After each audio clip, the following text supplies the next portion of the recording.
أعوذ بالله من الشيطان الرجيم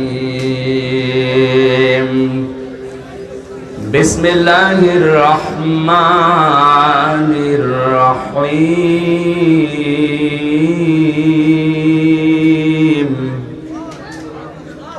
ومنهم من يقول ربنا آتنا في الدنيا حسنة ربنا آتنا في الدنيا حسنة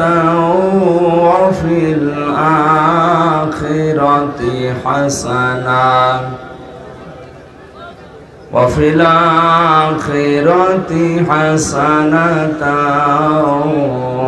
وقنا عذاب النار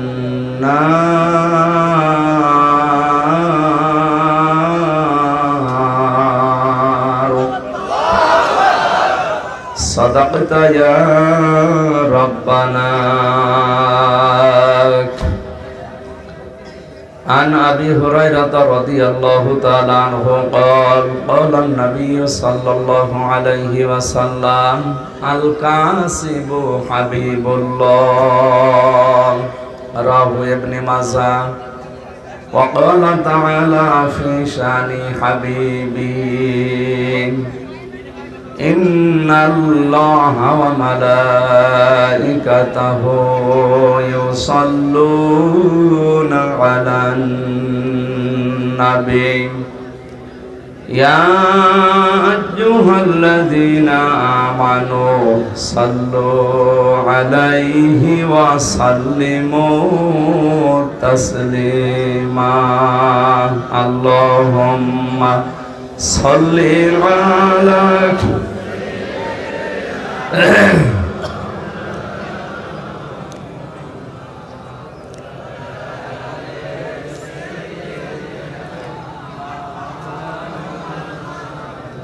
কত ব্যথা কত ভাবে সয়েছ যে তুমি তোমারি ক্ষণে লাল তায়ে ফেরি ভূমি ফেরেশতা এসে চাই ধ্বংসের হুকুম লৌহ মাখা মোহাম্মদ প্রাণেতে হাসরাত হে আল্লাহ ক্ষমা করো এ তায়েফবাসী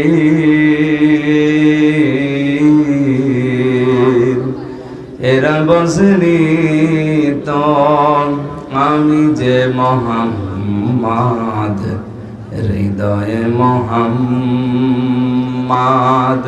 আলহামদুলিল্লাহ।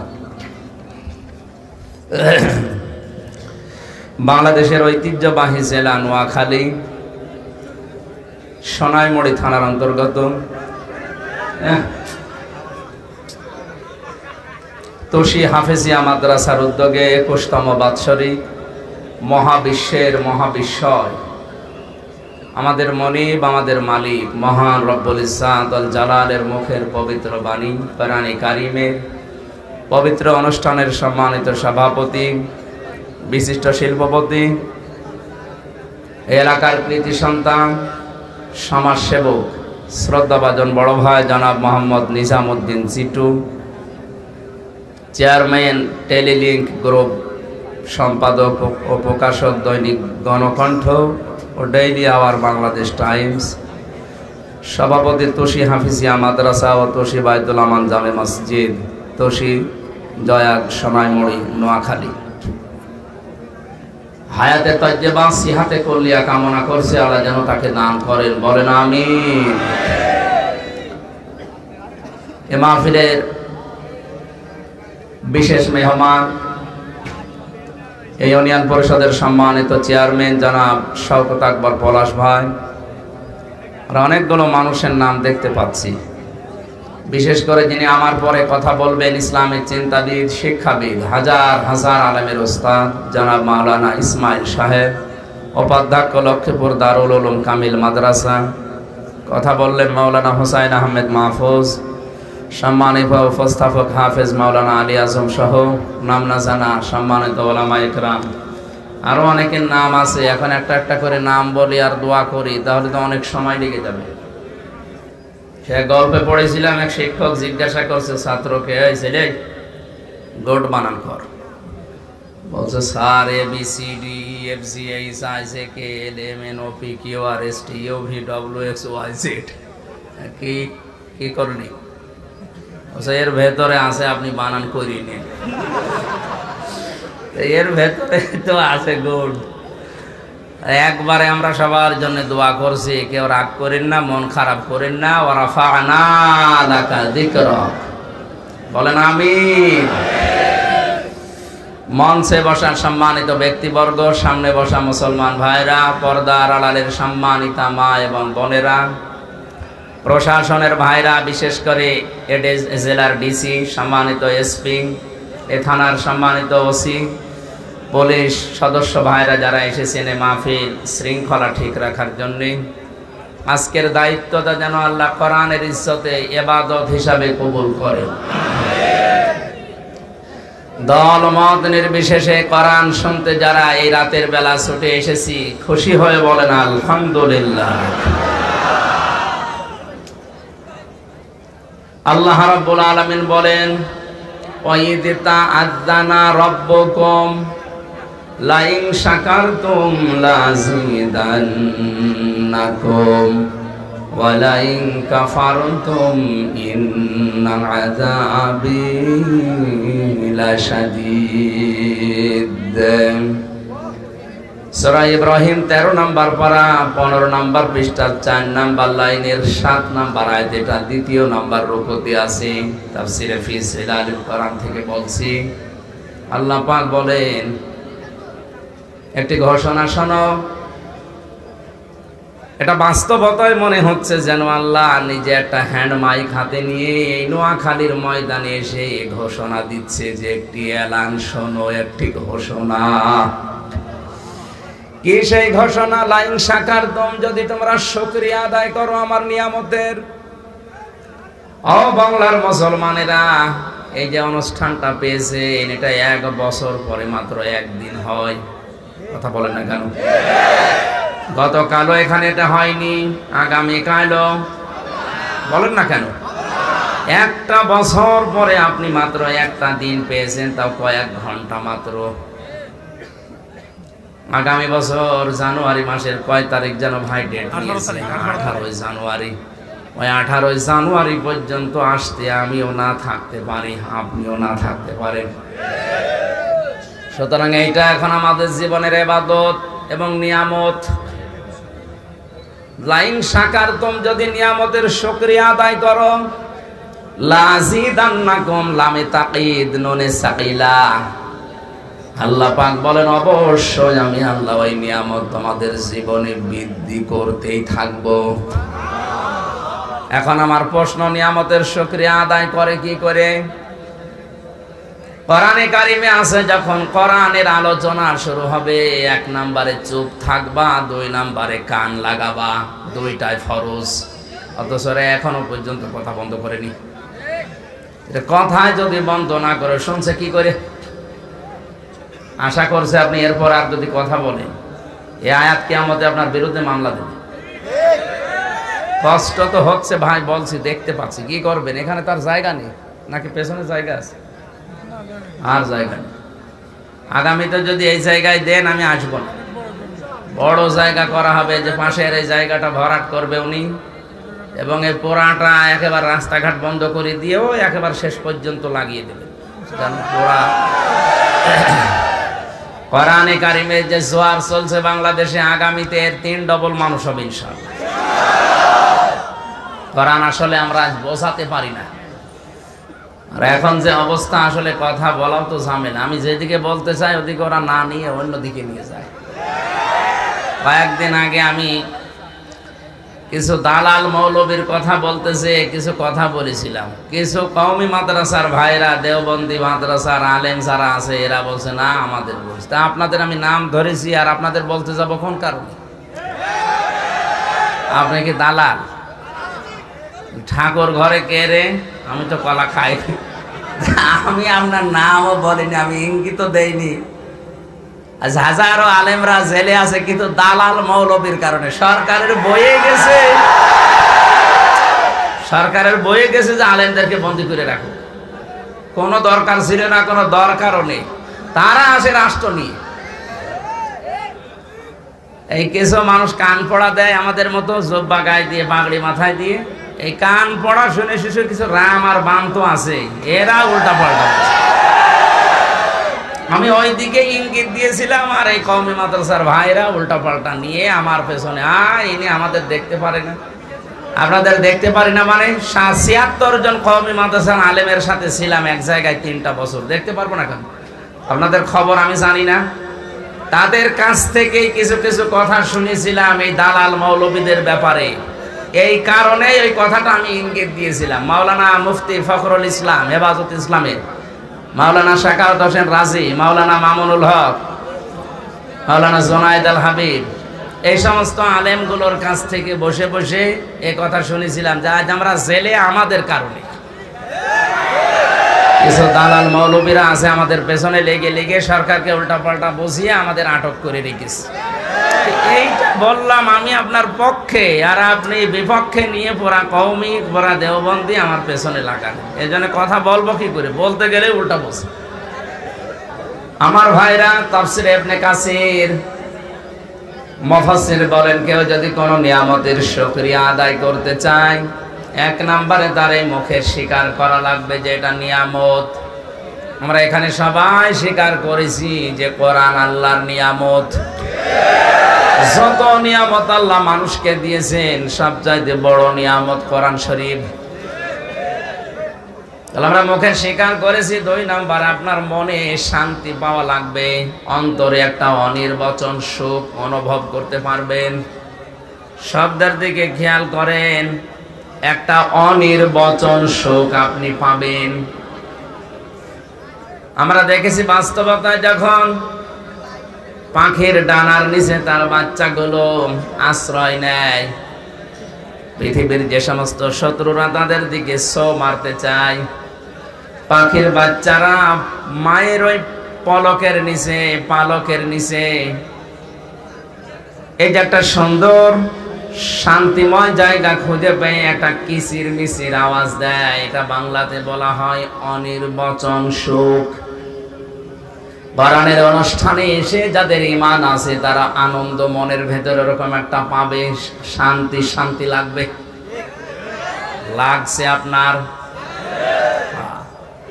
৩ নম্বরে, এখান থেকে যে কথাগুলো শুনবেন, এই কথাগুলো শোনার পরে আপনার প্র্যাকটিক্যাল লাইফে আপনার মালিকের মর্জি মতো ব্যয় করবেন। এই 3টা শর্ত যারা মেনে নেয় তারা নিয়ামতের শুকরিয়া আদায় করতে পেরেছে। ওয়ালা ইন কাফারতুম, কেউ যদি এই 3টা বিষয় না মানে তাহলে সে কুফরি করে আল্লাহর নিয়ামতের সাথে। ইন্না আযাবি লাশাদীদ, আল্লাহর কোন নিয়ামত পাওয়ার পরে কেউ যদি শুকরিয়া আদায় না করে, কুফরি করে, আল্লাহ পাক বলেন অবশ্যই আমি আল্লাহ তারে আযাবের ভেতরে ফেলে দেব। বলেন নাউজুবিল্লাহ। আমরা আযাবে পড়তে চাই না, আল্লাহর নিয়ামত পেয়ে আমরা শুকরিয়া আদায় করে এটা আরো বৃদ্ধি করতে চাই। বলেন আমিন। দরুদ পড়ছি, সালাম পড়ছি আমাদের নবী মুহাম্মদুর রাসূলুল্লাহ সাল্লাল্লাহু আলাইহি ওয়াসাল্লামের প্রতি। এই একটাই মাত্র মানুষ দুনিয়াতে আছে যার নামের আগে পরে উসওয়াতুন হাসানা আল্লাহ দিয়েছেন। মহত্তম আদর্শ এই পৃথিবীতে একজনেরই। আল্লাহ রাব্বুল আলামিন বলেন, ওয়া ইন্নাকা লাআলা খুলুকিন আযীম, হে নবী আপনি মহান চরিত্রের উপরে প্রতিষ্ঠিত। এখানে যারা আলেম আছে তাদেরকে বলছে, আল্লাহ আযীম শব্দ দিয়েছেন নবীর নামের শেষে। কোন নবীকে আল্লাহ আজিম শব্দ দেননি। হ্যাঁ, ইব্রাহিম নবীকে, ইসমাইল নবীকে, ইসহাক নবীকে আল্লাহ ডাক দিয়েছিলেন। কাউকে খলিল বলে, কাউকে গোলামিন আলিম বলে, কাউকে গোলামিন হালিম বলে। যে আমার সহনশীল বান্দা, আমার ধৈর্যশীল বান্দা, আমার জ্ঞানী বান্দা। আর মুহাম্মদুর রাসূলুল্লাহকে আল্লাহ জানিয়েছেন খুলুকিন আযীম, আমার মহান বান্দা। এটা এমন এক চরিত্র আপনাকে আমি দিয়েছি, কিয়ামত পর্যন্ত মানুষ অনুসরণ করবে, কুল কিনারা খুঁজে পাবে না।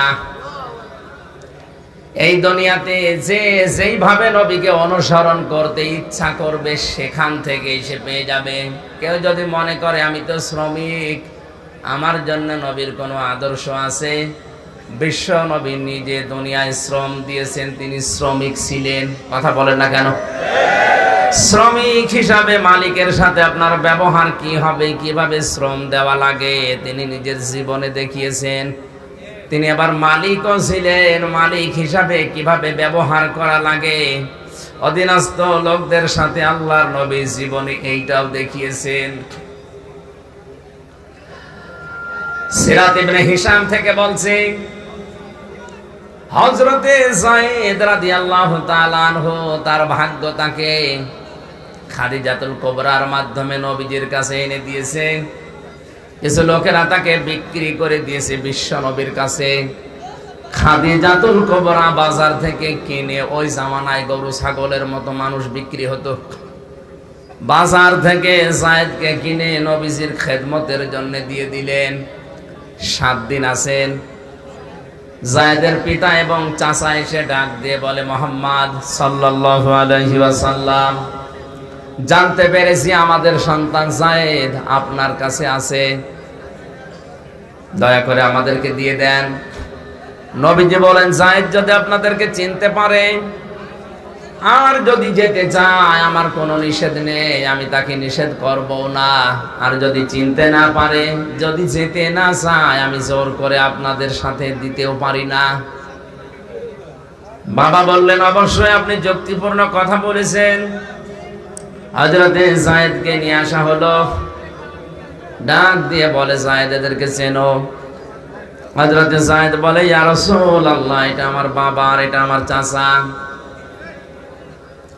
বাবা চাচা দুইজনে একসাথে বলছে, সন্তান বাড়ি চলো, টাকা পয়সা যা আছে তোমারে সব দিয়ে দেব। তোমার মা কাঁদতে কাঁদতে বেহুশ হয়ে যাচ্ছে, জলদি করো। হযরত যায়েদ ওই দিন একটা কথা বলেছিলেন, কান খাড়া করে দায়িত্বশীল মানুষগুলো শুনবেন। হযরত যায়েদ ওই দিন যেটা বলেছে ইতিহাস হয়ে আছে, স্বর্ণ অক্ষর লেখা থাকবে কিয়ামত পর্যন্ত কথাটা। যায়েদ বলেছিলেন, হে আমার বাবা, হে আমার পিতা, আপনাদেরকে আমি চিনতে পেরেছি। 7 দিন এই লোকটার কাছে আমি আছি। আপনারা বাড়ির সম্পদ সহ তাম দুনিয়া যদি আমার নামে লিখে দেন, এই 7 দিনে আমি যে ব্যবহার এই লোকটার কাছে পেয়েছি, তাম দুনিয়া দিলেও একে ছেড়ে দেওয়া যায় না। শুধু সুবহানাল্লাহ বলা না, কি পেয়েছিলেন 7 দিনে তার কাছে? আপনার বাড়িতে যে লোকটা কাজ করে, আপনার অফিসে যে ছেলেটা কাজ করে, পরে গোপনে একদিন ডেকে বলবেন তো যে, বাবাজি তোমারে 20 লাখ টাকা দেব, তুমি কি চলে যাবা? ও বলবে, শয়তান, তোর টাকা লাগবে না, তুই আমারে ছেড়ে দে।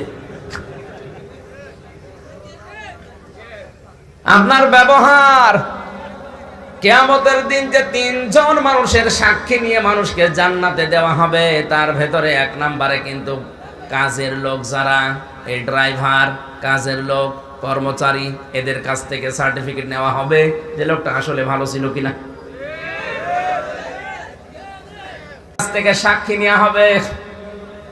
আমার মনে হয় এখানে আমরা যারা আছি, তাম দুনিয়ায় আমাদের সবাইকে পীর বলতে পারে, কিন্তু স্ত্রীর কাছে ভালো মানুষ হওয়া অত সহজ না। ও বলবে, তুমি কত বড় পীর আমি জানি। আপনি যদি পরীক্ষা করতে চান, আপনি এখনই বাড়ি যে রাতের বেলা যদি বলেন, আমির হামজা আমার খেলাফতি দিয়ে দিয়েছে, আমি আল্লাহর ওলি, তুমি আমার কাছে মুরিদ হও, ও ডাক দিয়ে বলবে, শয়তানের কাছে মুরিদ হব, তোমার কাছে না। কারণ তোমার সব আমি জানি। 3 নম্বরে কিয়ামতের সাক্ষী নেওয়া হবে মায়ের। কার? এই যে গাড়ির ড্রাইভার, বাড়ির চাকর, অফিসের কর্মচারী, এই মানুষগুলোর কাছ থেকে চরিত্রের সার্টিফিকেট পাওয়া অনেক কঠিন বিষয়। অথচ বিশ্বনবী মুহাম্মদ রাসূলুল্লাহর কাছে মাত্র 7 দিন হযরতে যায়েদ বিন হারেসা ছিলেন। তিনি বলেছিলেন, বাবা তামাম দুনিয়া দিতে পারেন, কিন্তু এই লোকটাকে ছেড়ে আমি যাব না। আজ যারা সরকারি কর্মচারী আছেন, 1728 জন মানুষ এই দেশের মেন দায়িত্ব পালন করছে। আপনার অধীনস্থ লোক যারা আছে, আপনার নিচে যারা আছে, এই মানুষগুলো আপনার চরিত্র সম্পর্কে যখন এই কথা বলতে পারবে, আপনি বিশ্বাস করতে পারেন আপনি আল্লাহর কাছে একজন ভালো মানুষ। আমি নাম নেব না, কুষ্টিয়ার একজন সাবেক এসপি বিদায় নেওয়ার সময় অনুষ্ঠানে আমি ছিলাম। এক একজন বক্তব্য দিচ্ছে, বলেন তো কি অবস্থা, কি অবস্থা বলেন। উনি সর্বশেষ উঠে বলছে, আমার তো আজকে শেষ কর্মজীবন, আমি এখান থেকে চলে যাব, তোমরা সবাই আমার জন্য দোয়া করো। আমি যে পুলিশ কনস্টেবলের কাছে বসে আছি পেছনে, আমার কানের কাছে মুখ নিয়ে বলছে, আল্লাহ ও শয়তান মরে না কেন। জোরে বলতে পারলে আমার মনে হয় জোরেই বলতো। কি আচরণ করেছিলেন আপনি এই চেয়ারে বসা অবস্থায়, যে আপনি এই বিদায় অনুষ্ঠানে ওরা কান্নাকাটি করবে না, আরো বলছে খুশি আমরা, যান আপনি তাড়াতাড়ি চলে যান। বিশ্বাস করেন, মানুষের কাছে যদি আপনার চরিত্রটা ভালো ফুটিয়ে তুলতে না পারেন, আপনার পেছনের জীবনের কোনো ইবাদত কবুল হয়েছে আপনি বিশ্বাস করতে পারেন কবুল হয়নি। নবীজি বলেন, তোমার জীবনের ইবাদত বন্দেগী কবুল হচ্ছে কিনা দেখতে চাও, তাহলে তোমার আচরণটা মানুষের সাথে দেখাও। তোমার আচরণ দেখে যদি, চরিত্র দেখে যদি মানুষ আসলেই বলে না লোকটা কিন্তু ভালো, তুমি বিশ্বাস করতে পারো পেছনের ইবাদত আল্লাহ কবুল করে নিয়েছেন। এইরকম মানুষ এখন দেশে ভরি ভরি। আল্লাহ আমাদেরকে বিশ্ব নবীর কাছ থেকে দায়িত্ব বুঝে নেওয়ার তৌফিক দিন, বলেন আমিন। পুরা কোরআনে 6666টা আয়াত আছে, মাত্র একটা আয়াত পড়েছি। আয়াতের আজকের আলোচনার বিষয় হচ্ছে কল্যাণ। কি বললাম? এটা আমরা সবাই চাই। 5 বার মুয়াজ্জিনকে দিয়ে আমার আল্লাহ ঘোষণা দেওয়াচ্ছে, হাইয়া আলাস সালাহ, হাইয়া আলাল ফালাহ, নামাজের দিকে আসো, জীবনে কল্যাণ পাবে। এই যে কল্যাণের দিকে আসো, নামাজের দিকে আসো, এই কল্যাণ আমরা মনে করি দুনিয়ার যে সমস্ত বিষয়ের ভেতরে আছে না। তাফসীরের ভাষা থেকে আমি বলছি, আল্লাহর দৃষ্টিতে দুনিয়ার কল্যাণ 10টা। কয়টা? আপনি এখন থেকে শোনার পরে মিলাবেন। আমার এই 33 বছরের জীবন, আমি যদি এই 10টা বিষয় পেয়ে থাকি, তাহলে বুঝতে হবে আমার রব্বানা আতিনা ফিদ দুনিয়া হাসানা এ দোয়া কবুল হয়েছে। অফিল আখিরাতি হাসানা, আখিরাতের কল্যাণ 5টা। যদি আমি ওই 5টা পাই, তাহলে আমার দোয়া কবুল হয়ে গেছে। আকিনা আযাবান নার, আর জাহান্নাম থেকে বাঁচাও। জাহান্নাম থেকে বাঁচার উপায় একটা। কয়টা? এখানে 10, এখানে 5, আর এই জায়গায় 1, সব মিলে 16টা বিষয় আয়াতের ভেতরে আছে। আমরা বিভিন্ন তাফসীরের রেফারেন্স দিয়ে তাফসীরুল কোরআন মাহফিল আকারে কথা বলবো ইনশাআল্লাহ। খুব ভালো করে শুনবেন, আপনি মিলিয়ে দেখবেন আপনি আসলেই খালি প্রতিদিন নামাজের পরে বলছেন রব্বানা আতিনা ফিদ দুনিয়া হাসানা, আসলে দোয়া কবুল হয়েছে কিনা আপনি মিলাবেন।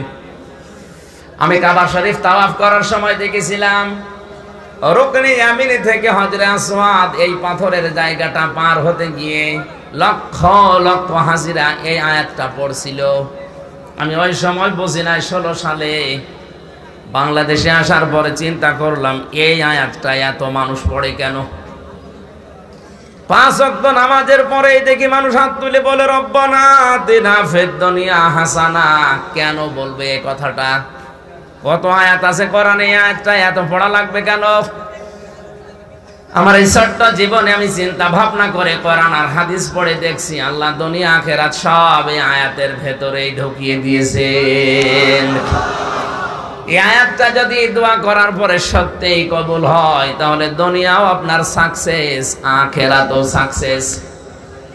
জবান খুলে কোরআনের এই আয়াত থেকে কিছু পাওয়ার জন্য মন থেকে পড়বেন আউযু বিল্লাহি মিনাশ শাইতানির রাজিম, বিসমিল্লাহির রহমানির রহিম।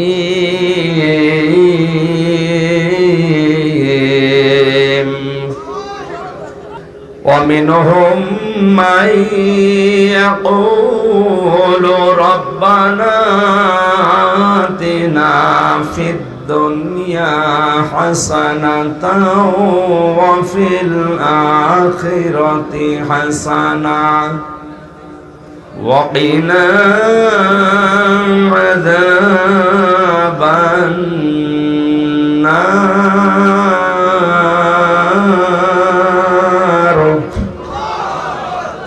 সূরা বাকারা কোন সূরা? বলেন বলেন। বাকারা মানে বকনা, গাভী, গরু যাই বলেন।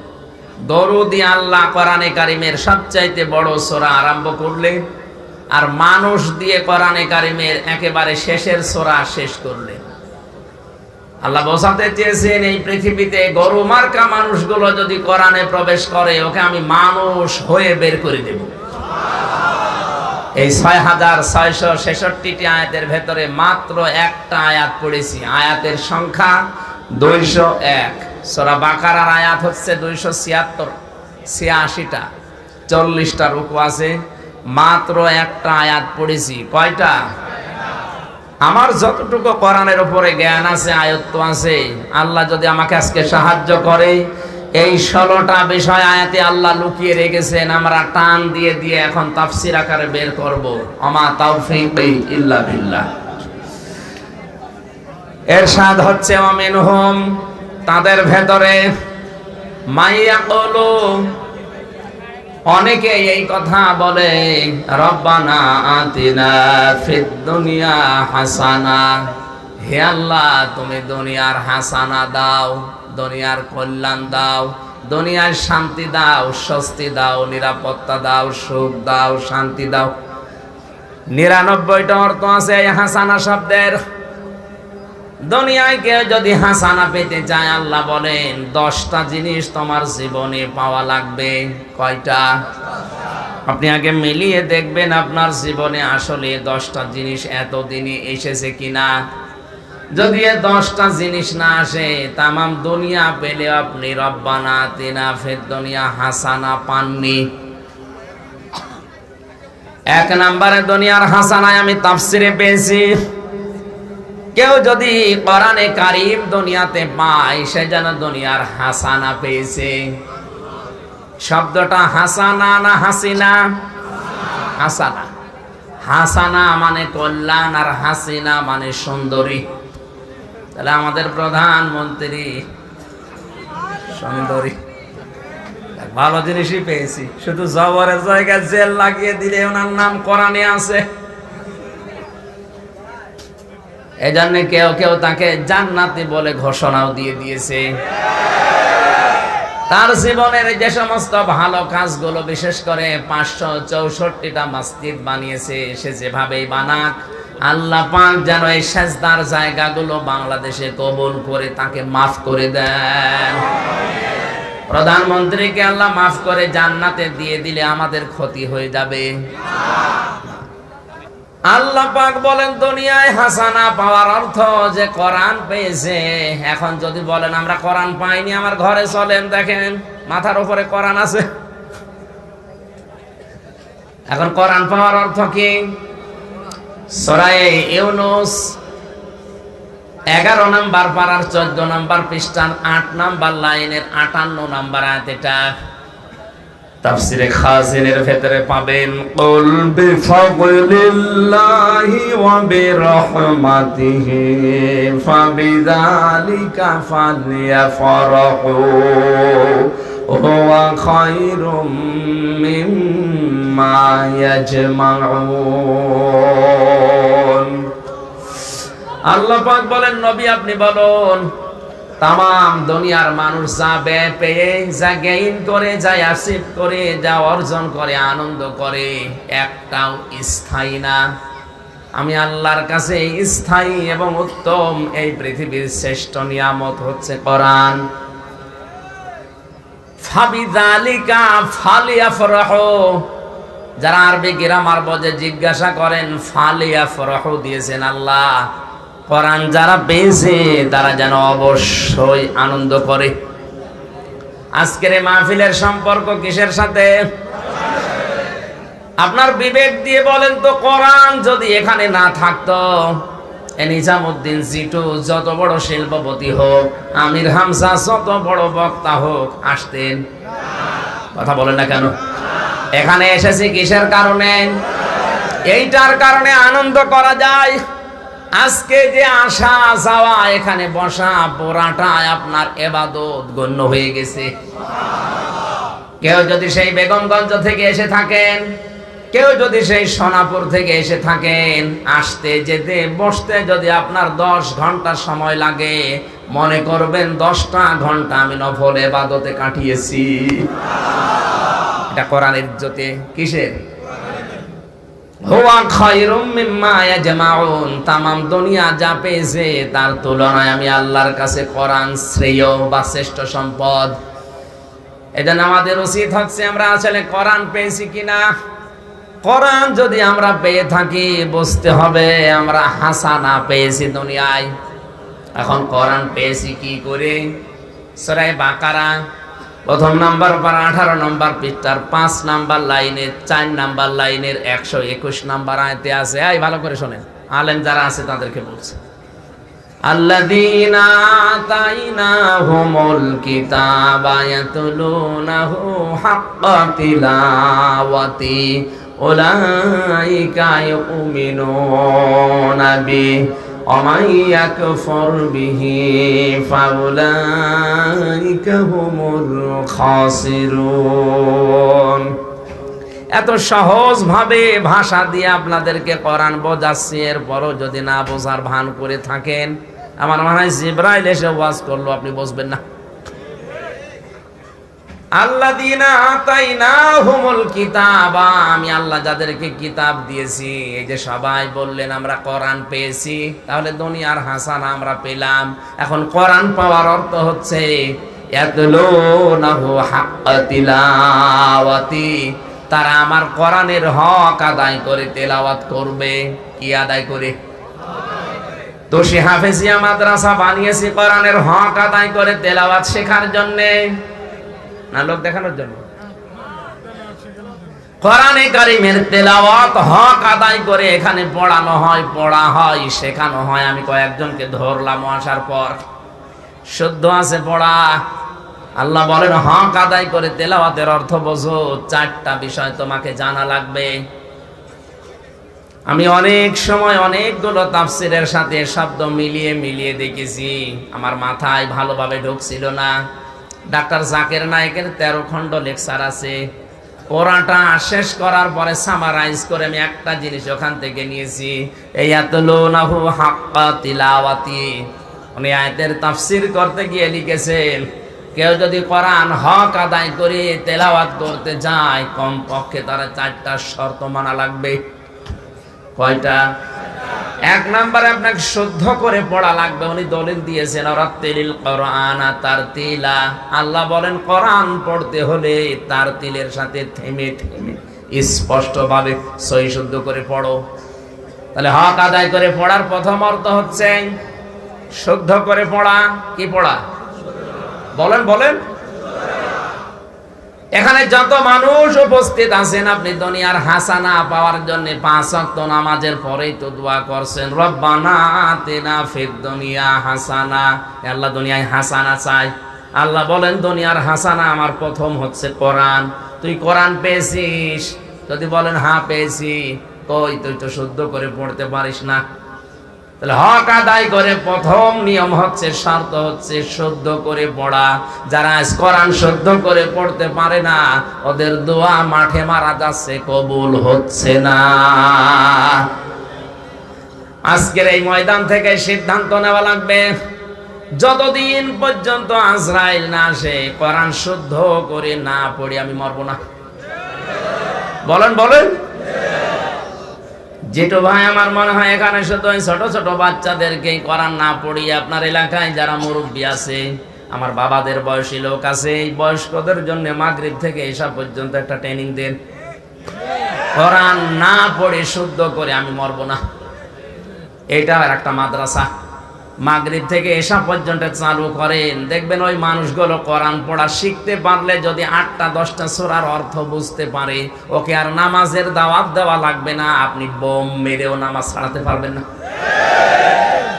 আমার গ্রামের বাড়ি কুষ্টিয়ার হালসা। ফজরের নামাজ পড়তে গিয়ে দেখি মাত্র 3 জন। মুয়াজ্জিনকে বললাম, ভাই মানুষ কই? হুজুর এলাকার মানুষ নামাজ পড়ে না। না, এ দোষ এলাকার মানুষের নয়, দোষ আমার। মানুষ যে কোরআন পড়তে পারে না, মানুষ নামাজ পড়বে কি করে?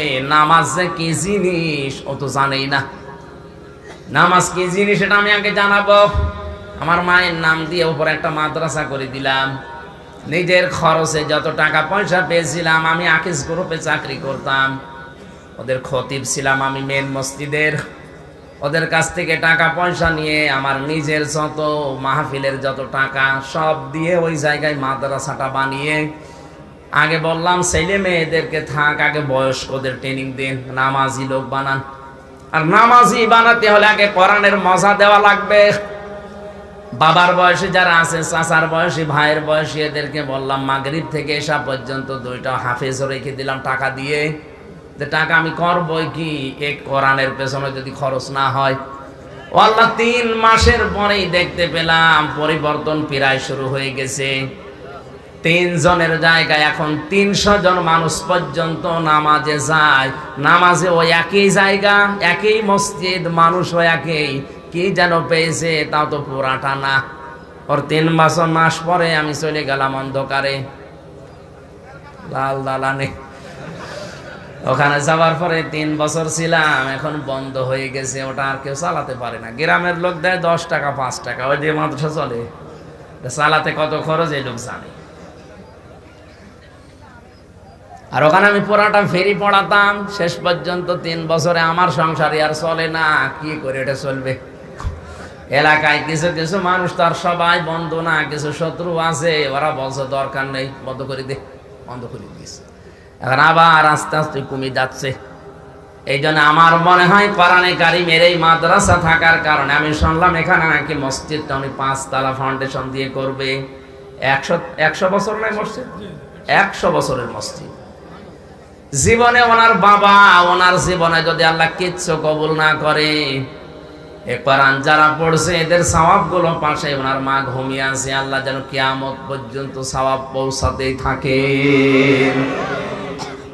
আপনি বিশ্বাস করতে পারেন, দুনিয়াতে এই কোরআনের পেছনে যা করবেন আল্লাহ ওইটা ফেলে দেবে না, যেভাবেই হোক ওইটা সংরক্ষণ করে রাখবে।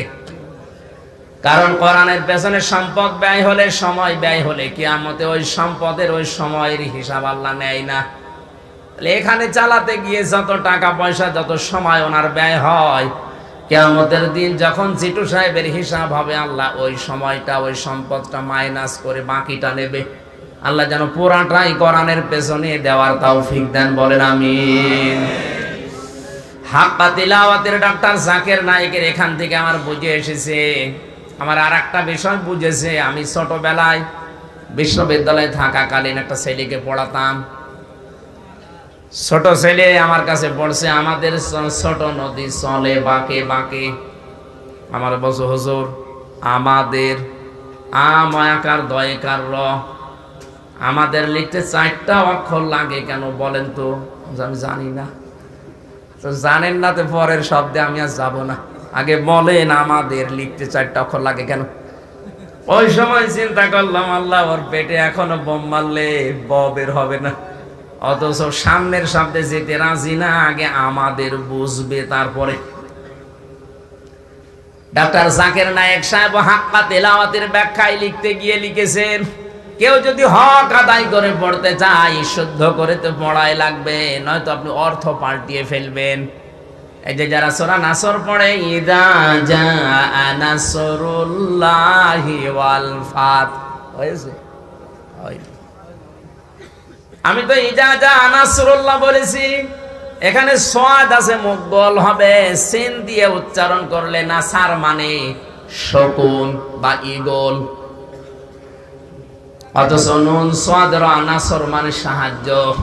এখানে আল্লাহ শব্দের আগে জবর আর পেশ থাকলে মোটা হয়, আর জের থাকলে পাতলা হয়। আমি যে পাতলা করে বললাম আপনি কিছুই বলেন না, তার মানে আপনাদের অবস্থা মনে হয় এরকমই।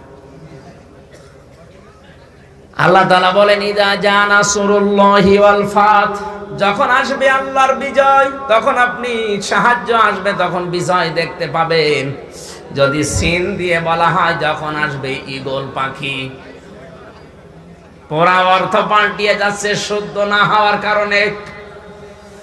আল্লাহর এক বান্দার জীবনী পড়েছিলাম, বেটা হিন্দু মানুষ, 18 বছর পর্যন্ত তার দেবতার নাম দিয়েছে, বানিয়েছে সামাদ, সামাদ সিন দিয়ে, অথচ কোরআনে আছে সোয়াদ দিয়ে সমাদ। সমাদ মানে যার অভাব নেই, আর সামাদ মানে যার অভাব আছে। এই লোকটা দেবতাকে ডাকছিল প্রায় 18 বছর, সকাল আর বিকাল। হঠাৎ একদিন মুখটা গোল হয়ে ইয়া সমাদ বেরিয়ে গেছে। মহান আল্লাহ যেন ডাক দিয়ে বলে, বান্দা আমাকে ডাকো কেন? ফেরেশতারা বলে, আল্লাহ নাফরমান, ওরা দেবতাকে ডাকে, তোমাকে না। আল্লাহ পাক বলেন, ফেরেশতারা আজ 18 বছর আমি ওর মুখের দিকে তাকিয়ে আছি, কখন শুদ্ধ হয়ে আমার নামটা উচ্চারণ হয়। আপনি সারা জীবন ইদা জা নাসরুল্লাহ পড়বেন, কিয়ামতের আগে আপনার নামাজ হবে না। কারণ নামাজ শুদ্ধ হওয়ার জন্য যে 19টা কারণ আছে, তার প্রথম কারণ কোরআনে কারীম সহি করে পড়া। এজন্য এখানে যেহেতু সুযোগ আছে, আপনাদের সব গ্রামে এটা নেই, এতো সেই গ্রামের কপাল ভালো। বাচ্চা শুধু না, বয়স্ক মানুষেরাও যেন ট্রেনিংটা নিতে পারে, সে ব্যবস্থা করে দেবেন। আমার ভাইরা, শুধুমাত্র পড়া না, এটা আবার বোঝা লাগবে। ওই যে ক্লাস 3 পড়ে অতটুকু বাচ্চা যদি সামনের শব্দে যেতে না চায়, আমি ওই দিন থেকে আমার মাথা ঘুরে গেছে, না ওটা বাংলা কবিতা পড়বে, প্রথম লাইনেও আমার প্রশ্ন করেছে, আমাদের লিখতে কয়টা অক্ষর লাগে? 4টা। কেন লাগে বলেন? আমি কেনর জবাব দিতে পারি না। ও বলে, পরের শব্দ আমি পড়বো না, রাখেন, ওর পড়া শেষ। এই জন্য আপনাকে বুঝতে হবে কোরআনে কারীম এটা সহজ। ওয়ালাকাদ ইয়াসসারনাল কুরআনা লিযিকরি ফাহাল মিন মুদ্দাকির। পড়া কোরআনে আল্লাহ এই আয়াতটা 4বার দিয়ে জানিয়েছেন, আমি কোরআন সহজ করে দিয়েছি বোঝার জন্য, উপদেশ নেওয়ার জন্য। এরপরেও কি তোমরা কেউ এখানে আসবে না? নোয়াখালীবাসী আল্লাহরে আফসোস থাকতে দেবেন? বলেন দেবেন? এই আফসোস যেন আল্লাহর না থাকে যে আমি সহজ করে দিলাম, এরপরেও তুমি এখানে আসো না, শিক্ষা নাও না, এটা পড়ো না। বঙ্গবন্ধুর জীবনে আমি পুরাটা জেলখানায় বসে বসে পড়ে কয়েকটা বিষয় পেয়েছি। এ ভাই কয়েকটা বই লিখেছে, আমি কয়েকটা পয়েন্ট ওখান থেকে কোডও করেছি। তার অন্যতম আমার কাছে ভালো লেগেছে ওনার ইসলামিক ফাউন্ডেশনটা গঠন করা। ওনার উদ্দেশ্য ছিল, ওখানে লেখা আছে ব্যাখ্যায়, টিকাতে লিখেছে, ইসলামিক ফাউন্ডেশন গঠন করার মূল উদ্দেশ্য ছিল এইটা, জাতির লোকেরা কোরআন পড়বে, হাদিস পড়বে, চরিত্র সংশোধন করবে। আমি বাইরের দেশ থেকে কিছু যদি নিয়ে আসি, এগুলো যেন চুরি না হয়। উনি বুঝেছিল যে কোরআন জাতি পড়লে, হাদিস পড়লে মানুষ চুরি করে না। অথচ আজকে রাম আর বাম প্রধানমন্ত্রীর কানের কাছে খালি খোঁচায় যে কোরআন তুলে দাও। ওরা জাতিকে আপনি চোর বানাবেন। উনি বক্তব্য দেওয়ার পুরা জীবনই পড়ে দেখেছি, বক্তব্য দিতে হলে আগে বলতো আলহামদুলিল্লাহ, পরে বলতো ইনশাআল্লাহ, মাঝে মাঝেই বলতো বিসমিল্লাহির রহমানির রহিম। আর এখন টক শোতে কিছু নাস্তিক আলহামদুলিল্লাহ, বিসমিল্লাহ, ইনশাআল্লাহর বিরুদ্ধে কথা বলছে।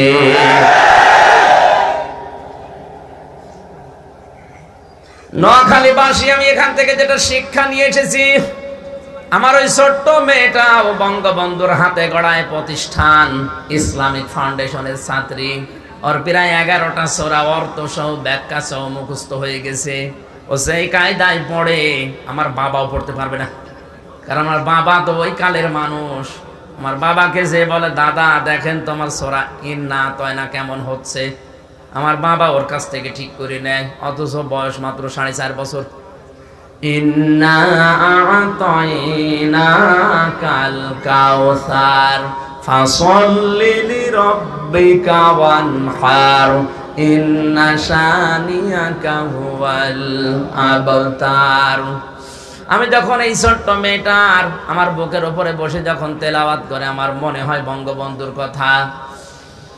মনে মনে দোয়া করি, আল্লাহ ওই লোকটার জীবনে যদি কিছুই কবুল না হয়, আমার এই ছোট্ট মেয়ে ফারিহা জান্নাত, জান্নাতুল মাওয়া, এদের জীবনে যে কোরআনে কারিম পড়ার যে অভ্যাস, ইসলামিক ফাউন্ডেশন থেকে এ প্রতিষ্ঠানের ওসিলায় হলেও তুমি ওই লোকটাকে মাফ করে দিও।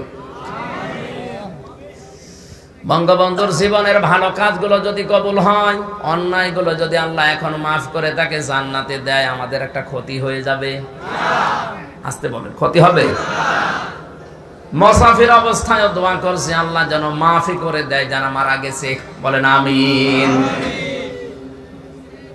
হাক্কা তিলাওয়াতের ব্যাখ্যা পেয়েছি। ঐতিহাসিক গ্রন্থগুলো আমি যতটুকু পড়েছি, বিশেষ করে আব্দুল কাদের জেলানী রহমতুল্লাহ আলাইহে, কত মানুষ আজ ফোন করে দোয়া চায়, হুজুর দোয়া করেন ছেলে যেন আব্দুল কাদের জেলানী হয়। এমনি হবে?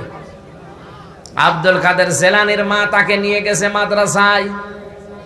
ওস্তাদ বলছে, বাবা বলো আলিফ। আব্দুল কাদের জেলানী বলছে, হুজুর আলিফের মানে কি? আলিফের মানে আমি জানি না, যে জিনিসের মানে নেই, অর্থ নেই, ও জিনিস আমি পড়ি না, রাখেন। ওস্তাদ বলছে, বাবাজি তুমি কি জানো আলিফের মানে? বলে হ্যাঁ। বলো দেখি। উনি আলিফ দিয়ে আল্লাহর পরিচয় তুলে ধরলেন। আল্লাহু লা ইলাহা ইল্লা হুয়াল হাইয়ুল কাইয়্যুম লা তা'খুযুহু সিনাতুন ওয়ালা নাওম। আল্লাহর 10টা ক্ষমতার কথা এই জায়গায় আছে, পুরাটা তুলে ধরলেন। তেলাওয়াত করতে করতে 18 পাজ্জা পারা পর্যন্ত পড়েছিলেন, অথচ বয়স মাত্র 5.5 বছর। ওস্তাদ কাঁদতে কাঁদতে বেহুশ হয়ে গেছে। হুশ ফেরার পরে বলে, মা আপনার এই ছেলেটাকে মনে হয় কোনো মাদ্রাসায় আগে পড়িয়েছেন, এখন আমার কাছে এনেছেন পরীক্ষা করার জন্য। মা বলছে, না এই প্রথম নিয়ে আসলাম। ওস্তাদ বলে, আপনার তো কপাল ভালো, খুশির বিষয়, আপনার এই এতটুকু বাচ্চা এই 18 পারা পর্যন্ত মুখস্থ করে ফেলেছে। মা আমার কান্না আরম্ভ করলেন। ওস্তাদ বলে, আপনি কাঁদেন কেন? আপনার তো খুশি হওয়ার কথা। মা বলে, ওস্তাদ আমি কাঁদছি এই জন্য, আমি নিজেও কোরআনের হাফেজা। আমি যখন কোরআনে কারিম পড়তাম, এই সন্তানটা পেটে রাখা অবস্থায় আমি উঠান ঝাড়ু দিয়েছি, ঘর ঝাড়ু দিয়েছি, থালা বাসন মেজেছি, তখন আমার মুখে আল্লাহর কোরআন চলতো। এ সন্তান জন্ম নেওয়ার পর ফজরের নামাজ আদায় করে ওকে পাশে বসে আমি যখন তেলাওয়াত করতাম, আমি দেখেছি আমার এই ছোট ছেলে আব্দুল কাদের আমার মুখের দিকে তাকিয়ে মুখ মিলাচ্ছে। আমার আফসোস হয় এই কারণে, আমি যদি আর একটু কষ্ট করে 30 পারা কোরআন পড়তাম, পড়াটাই যদি আমার রিভাইজ থাকতো, আমার স্টাডি যদি একেবারে চালু থাকতো সব সময়, আমার মনে হচ্ছে আমার এতটুকু বাচ্চা এই বয়সেই কোরআনের হাফিজ হয়ে যেত। আব্দুল কাদের জেলানী ওই মায়ের পেটে এমনি এসেছে। তার মায়ের জীবনী পড়তে গিয়ে আপনার চোখে পানি চলে আসবে। কত সেভ করেছে নিজের জীবনকে, অথচ এর পরেও নিজের মাকে একদিন প্রশ্ন করেছিল, আব্দুল কাদের মা তুমি কি আমাকে পেটে রাখা অবস্থায় কোনো হারাম কাজ করেছো? কি বললি? না আমি বলতাম না, কারণ আমি যা পড়ি আমার মনে থাকতে চাই না, ভুলে ভুলে যায়। তুমি সত্যি করে বলো আমাকে পেটে রাখা অবস্থায় কোনো হারাম কাজ করেছো কিনা? মা বলে, বাবারে তোরে পেটে রাখা অবস্থায় কোনো হারাম কাজ করেছি বলে আমার মনে পড়ে না, তবে একটা কথা আমার মনে আছে, তুই যখন আমার পেটে 8 মাস বয়স, কত, এই সময় আমি তোর নানির বাড়িতে গিয়েছিলাম বেড়াতে, যে দেখি উঠানের উপরে আষাঢ় রোদে শুকাতে দিয়েছে, তুলে খেয়ে ফেলেছি ওই সময়। পরবর্তীতে খোঁজ নিয়ে জানলাম ওটা তোরা নানি দেয়নি, পাশের বাড়ির একজন দিয়ে গেছে শুকাতে। ও বাবা আব্দুল কাদের, মানুষের জিনিস তোরে পেটে রাখা অবস্থায় না বলে খেয়েছি, এই কারণেই মনে হয় ওই প্রভাব তোর মেধার উপরে পড়েছে, এই জন্যে তোর পড়া হয়তো মনে থাকে না। ও নোয়াখালীর মা বোনেরা, সন্তান পেটে রাখা অবস্থায় মানুষের জিনিস না বলে খেয়ে যদি ওই প্রভাব সন্তানের মেধার উপরে পড়ে, এই কারণে যদি পড়ালেখা মনে না থাকে, আমাদেরকে যারা পেটে নাও তারা কত কিছু খেয়ে হজম করে ফেলো। তোরা কোরআন আমার মুখস্থ করতে লেগেছিল মাত্র 6 মাস, কয়দিন,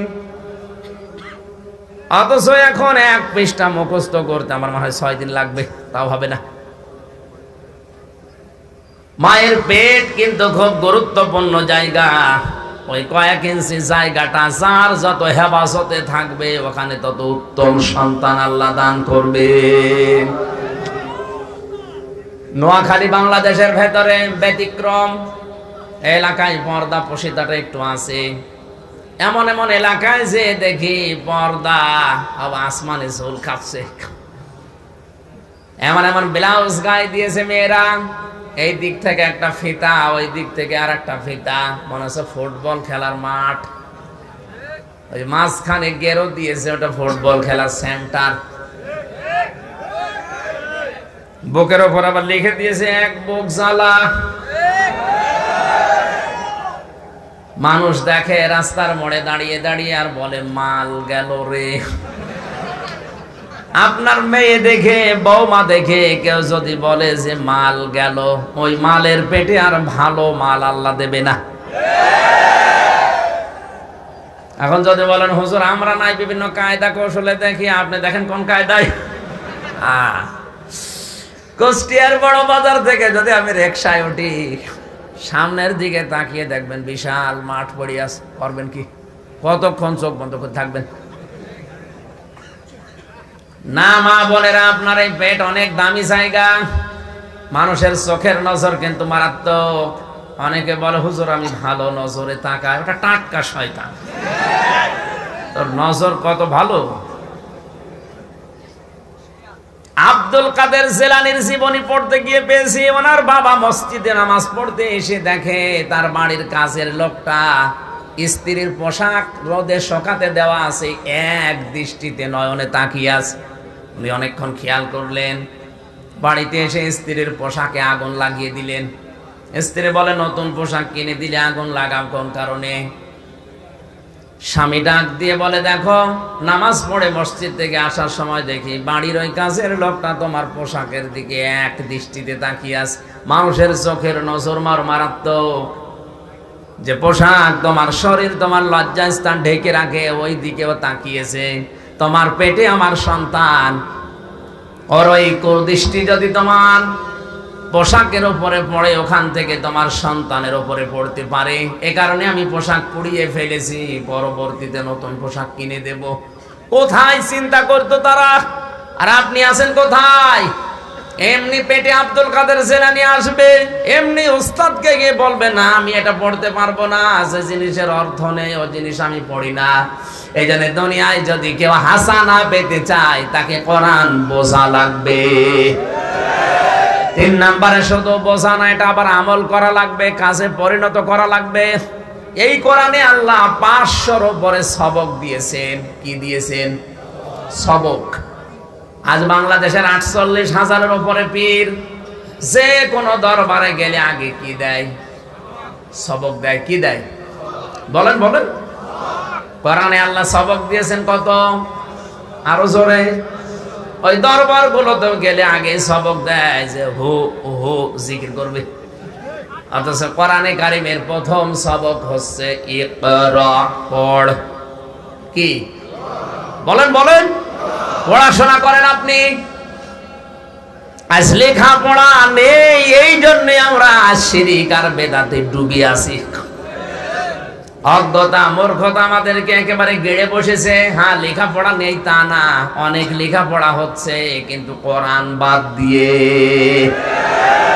অথচ বিশ্ব নবী যেদিন নবুয়ত পান, ভালো করে শুনবেন, এটা ইবনে কাসিরে পাবেন, যেদিন নবুয়ত পান ওই দিন তাকে জিবরাইল বলেছে ইকরা, হে নবী আপনি পড়েন। উনি বলেছে মা নাবি পারি না, আমি পড়তে পারি না। 3 বার বলার পরে চতুর্থবার যখন বুকে চাপ দিয়ে বলেছে ইকরা বিইসমি রাব্বিকাল্লাযী খালাক, বিশ্ব নবী এবার পড়া আরম্ভ করলেন। জিবরাইল বলে হে নবী আমি এতক্ষণ বলছিলাম আপনি পড়লেন না, এখন একেবারে 5টা আয়াত আমার সাথে পড়লেন কোন কারণে? ভালো করে নবীজি বলেন জিবরাইল এতক্ষণ তো বলনি যে কার নামে পড়া লাগবে, শুধু বলতেছো পড়ো পড়ো পড়োতে কি পড়বো? যখনই বললে বিইসমি রাব্বিকা, রবের নামে, তখন আমি পড়া আরম্ভ করে দিয়েছি। এখান থেকে তিনি উম্মতদেরকে শিক্ষা দিতে চেয়েছেন, উম্মতেরা যদি পড়তেই হয় রবের নামে পড়া লাগবে। এদেশে রবের নামে পড়ার ব্যবস্থা এখন হচ্ছে, যেগুলো ছিল আর অনেকে তুলে দিচ্ছে। আহ্বান জানায় যারা দায়িত্বে আছেন 1 থেকে মাস্টার্স পর্যন্ত রবের নামে পড়া আরম্ভ করেন। এই কথা বলেন না কেন? আমরা রবের নামে পড়তে চাই। আমার নবী আমাদের শিখিয়েছেন রবের নামে না পড়া হলে কি হয় আমি এই চোখে দেখেছি। শিক্ষক অজু করছে, ছাত্র পায়ে পানি ঢেলে দিচ্ছে, ময়লা পায়ে আছে, পা পর্যন্ত পরিষ্কার করে দিচ্ছে হাত দিয়ে, অথচ বয়স মাত্র 6.5-7 বছর।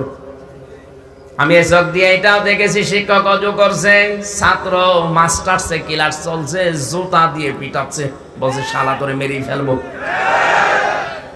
এইটাও ছাত্র ওইটাও ছাত্র, এটা মানুষ হচ্ছে কোরআনের আলো পেয়ে, আর ওটা মাস্টার্স করে ফেলেছে, কোরআন পায়নি, জানোয়ার হয়ে গেছে।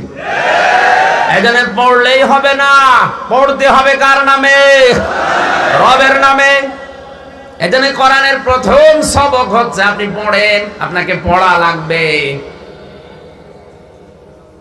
যেটা না পড়তে পারেন আপনি আমল করবেন কি দিয়ে? এই বাংলাদেশে এই কথাটা চালু আছে, কে চালু করেছে আমি জানি না, বলে জানার নাম ইসলাম না মানার নাম ইসলাম, এটা শয়তানি। আরে ভাই আপনি যদি নাই জানেন তে মানবেন কি? আপনাকে আগে জানা লাগবে, কথা বলে না কেন? অনেকে এই ধান্দায় আছে যে জানি না তাই মানি না, আপনি ধরা খাবেন। কারণ ইসলামের কোন বিষয় যদি কেউ জানে মানে না, তার একটা গুনাহ হবে, কারণ জানাও ফরজ মানাও। আর আপনি জানেনও না মানেনও না, আপনার ডবল গুনাহ হবে। আপনি জানেন না কেন? আপনি জানেন না, এটা আপনার অপরাধ, আর অপরাধ করলে শাস্তি, অপরাধ করলে আরো জোরে বলেন, বলেন বলেন। সুতরাং এটা অপরাধ থেকে মুক্ত হওয়ার একটা মার্কাজ। এখান থেকে আপনি জানবেন কোরআন কি করে পড়তে হয়, কোরআন কি করে বুঝতে হয়। এটা আস্তে আস্তে আরো বড় হবে ইনশাআল্লাহ। এখানে কোরআন শুধু শুদ্ধ করে পড়া না, বোঝার সিস্টেম চালু করবে আগামী থেকে। আস্তে আস্তে এটা এই জেলার ভেতরে শ্রেষ্ঠ প্রতিষ্ঠানে পরিণত হবে ইনশাআল্লাহ। কোরআনের হক আদায় করে পড়তে শর্ত কয়টা? শুদ্ধ করে পড়া, বোঝা, ওর উপরে আমল করা, কাজ করা। 4 নম্বরে ওটা মানুষের কাছে পৌঁছিয়ে দেওয়ার নিয়ত এখান থেকে শিক্ষা নেওয়া। এই 4টা শর্ত যদি কেউ মানতে পারে, উলাইকা ইউমিনুনা বি, এরাই আমার কোরআনে বিশ্বাস করে। আর এই 4টা শর্ত মেনে যারা কোরআন পড়ে না, শুদ্ধ করে বোঝে না, আমল করে না, মানুষের কাছে পৌঁছানোর কোনো নিয়ত নেই, আমা ইয়াকফুর বিহি, সেজন্য আমার কোরআন বিশ্বাস করে না, ফাউলাইকা হুমুল খাসিরুন, আল্লাহ বলেন এরা ক্ষতিগ্রস্ত। বলেন নাউযুবিল্লাহ। আরে কোরআন পাওয়ার অর্থ আমি বোঝাতে পেরেছি না এখনো বোঝাতে পারিনি? কোরআনে দুনিয়ার শ্রেষ্ঠ হাসানা এটা প্রথম। 2 নম্বরে হাসানা হচ্ছে কোরআনের হেদায়েত পাওয়া। এটা সূরা বাকারার 26-27 নম্বর আয়াতে ব্যাখ্যা আছে। এত তাফসীর করতে গেলে সময় চলে যাবে, আমাদের সময় কম, খুব তাড়াতাড়ি করছি। 3 নম্বরে পরিশ্রম করতে পারা, এটা দুনিয়ার হাসানা। আজ অনেকে বসে বসে খাওয়ার ধান্দায় আছে। এই আরে যারা গাছতলায় বসে আছে, আস্তানায় বসে আছে, কোন কাজে বসে আছে বলেন ওরা? আপনাকে আল্লাহ পাঠিয়েছে লাকাদ খলাকানাল ইনসানা ফি কাবাদ, পরিশ্রম কর। আর আপনি বসে বসে শুধু ভুঁড়ি মোটা করছেন। এই দেশের অধিকাংশ পীরের শুধু ভুঁড়ি আর সোহবা বাদ দিলে কিছু পাওয়া যায় না। এত বড় বড় পেট হয়, মহিলারা লজ্জা পায়, আল্লাহ ছেলে মেয়ে হয় আমাদের আর পেট হয় এর। দুনিয়ায় কোন নবীর ভুঁড়ি বড় ছিল না, প্রতিটি নবীর ভুঁড়ি ছিল ছোট, পেট ছিল ছোট আর বুক ছিল বড়। কথা বলছেন না কেন? আর আমরা এমন নবীর উম্মত হয়েছি, আমাদের ভুঁড়ি খালি পেট, আমাদের কোনো বুক নেই। বুক যে থাকবে, বুক কোথায়? বুক খুঁজে পাওয়া যাচ্ছে না। কোলাকুলি করতে গেলে অনেকে পেটের সাথে ধাক্কা লেগে যাচ্ছে। এত বড় বড় ভুঁড়ি বানিয়েছেন যে ও কোন মারা যায় আপনার পেটের উপরে। বেশি বেশি যারা খাবার খায়, এদিকে তাকান, তাদের দুইটা জিনিস বড় হবে, একটা মোষ আর একটা ভুঁড়ি। এত বড় বড় মোষ হয়ে যায়, ও কোন হয় মোষের ভেতরে টের পায় না। যেটা রাখার দরকার ওটা রাখে না। দাড়ি যারা বেশি বেশি কাটবে, এদের যৌন শক্তি নষ্ট হয়ে যাবে। অনেকে বলে হুজুর আমার যুবক যুবক লাগে, তোমার যে ব্যাটারি ফিউজ হয়ে যাচ্ছে টের পাচ্ছ না। আমি নিজে নামলাম না, খালি মুরব্বী আছে তাই। দাড়ি কাটা বন্ধ করে, অন্তত মোষটা একটু ছোট ছোট করে রাখেন। খালিফুল মুশরিকিন আফল্লুহা ওয়াকফুশ শারিব। আমার নবী বলেন উম্মত তো ওইটা যার মোষ ছোট ছোট আর দাড়ি লম্বা লম্বা। এক মুষ্টির পর আপনি কেটে ফেলতে পারেন, অসুবিধা নেই।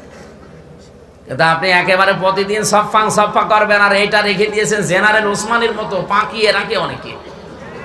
কুষ্টিয়ার বড় বাজারে এক চাচাকে বললাম, চাচা এ সকালেও তো দেখলাম এই মোষগুলো কাঁচা আছে, পাকলো করে। বলছে না, দুধ খেতে যে শর লেগেছে। মোষের বহর চিন্তা করে তো। পরিশ্রম করে সুস্থ থাকতে পারবেন। এরপরে 4 নাম্বার দুনিয়ার হাসানা, নিরাপত্তা পাওয়া। আজ নিরাপত্তা আছে আমাদের? মেয়েটা মাদ্রাসায় যায়, কলেজে যায়, ভার্সিটি যায়, মা যায় নামাজে বসে দোয়া করছে, আল্লাহ এ মেয়ে কি এমনি এমনি আসবে না জামাই নিয়ে আসবে? কোনো নিরাপত্তা নেই আজ। কখন কে অ্যাসিড মেরে দেয়। অথচ কোরআনে কারিমে আল্লাহ গ্যারান্টি দিয়েছিল, যদি এটা প্রতিষ্ঠা করতে পারো এই দুনিয়ার হাসানা, আমি আল্লাহ বলছি দুনিয়ায় 10টা জিনিস তোমাদেরকে দুনিয়ার হাসানার ভেতরে লুকিয়ে রেখেছি, দিয়ে দেব। একটাও এখনো পাইনি। 5 নম্বরে দুনিয়ায় সুখ এবং শান্তি পাওয়া দুনিয়ার হাসানা। সুখ 4টা, শান্তি 3টা, সব মিলে 7টা। ব্যাখ্যায় হাজার হাজার কথা লিখা আছে। 6 নম্বরে সুস্থতা পাওয়া, যানবাহন পাওয়া, হালাল কর্মজীবন পাওয়া, বাসস্থান পাওয়া, এগুলো দুনিয়ার হাসানা। এরপরে 7 নম্বরে কোরআনের সমাজ পাওয়া দুনিয়ার হাসানা। 8 নম্বরে নেককার সন্তান পাওয়া দুনিয়ার হাসানা। 9 নম্বরে সবর বা ধৈর্য ধারণ করতে পারা দুনিয়ার হাসানা। 10 নম্বরে স্ত্রী ভালো পাওয়া দুনিয়ার হাসানা। ভালো স্ত্রী ওইটা যে সকালবেলায় স্টার জলসা দেখে। ভালো স্ত্রীর ভেতরে 4টা গুণ থাকা লাগে। এই যে তাফসীর করতে গেলে সময় লাগে, এই কারণে এক একটা শব্দের ভেতরে হাজার হাজার কথা লুকিয়ে আছে। যত টানবেন তত বের হবে। কিন্তু ঘড়ি আমাকে সময় দিচ্ছে না, 9টা পার হয়ে যাচ্ছে। এরপরে আল্লাহ পাক বলেন আফিল আখিরাতি হাসানা, আখিরাতের হাসানা 5টা। প্রথম হাসানা আখিরাতের শুরু হবে মৃত্যু যেন ভালো হয়। ভালো মৃত্যু ওইটা যেটা বিষ খেয়ে হয়, গলায় দড়ি দিয়ে হয়। কোনটা? শাহাদাতের মৃত্যু, এটা আল্লাহর কাছে ভালো মৃত্যু, এটা আখিরাতের প্রথম হাসানা। 2 নম্বরে কবর যেন ভালো হয়। ভালো কবর ওইটা যে কবর 2 তালা করা হয়। আসতে বলেন। জেঠু সাহেব পারতেন না তার মায়ের কবর 5 তালা করে দিতে, অথচ পড়ে আছে মহিলাটা। কবর তো এরকমই হওয়া দরকার। হযরতে ওসমানের মতো মানুষ বিশ্বনবীর 2 মেয়েকে বিবাহ করেছিলেন। জিন নুরাইন বলা হয়, জান্নাতের সার্টিফিকেট দুনিয়া জিন্দা অবস্থায় পেয়েছে। অথচ এই লোকটার কবর দেখে আসলাম, একেবারে একটা পাথর দেওয়া পড়ে আছে, কিচ্ছু নেই। আরে দেশে গরু ছাগল মরে যায়, 10 তলা বিল্ডিং বানিয়েছে কবরের উপরে। সব ভেঙে গড়িয়ে দেওয়া দরকার। কবর যেন ভালো হয়, কবরে 3টা প্রশ্ন করা হবে। আমার তো কথা বলতেই মনে চাচ্ছে, কিন্তু সময় আমারে সাপোর্ট দিচ্ছে না। 3 নম্বরে হাসর যেন ভালো হয়, হিসাব নিকাশ সহজ হওয়া। 4 নম্বরে হাউজে কাউসারের পানি পাওয়া, নবীর সুপারিশ পাওয়ার মাধ্যমে, ডান হাতে আমল নামা পাওয়ার মাধ্যমে বিনা হিসাবে যেন মানুষ জান্নাত পায়। এটা আখিরাতের 5 নম্বর হাসানা। ওয়াকিনা আযাবান নার, আখিরাতে আমি আযাব থেকে বাঁচতে চাই, জাহান্নামের কি থেকে? নবীজি বলেন জাহান্নামের আগুন থেকে বাঁচার উপায় মাত্র একটা। আমি ব্যাখ্যা করতে পারছি না, সময় আর নেই। ওখান থেকে 10টায় ওঠা লাগবে। আমি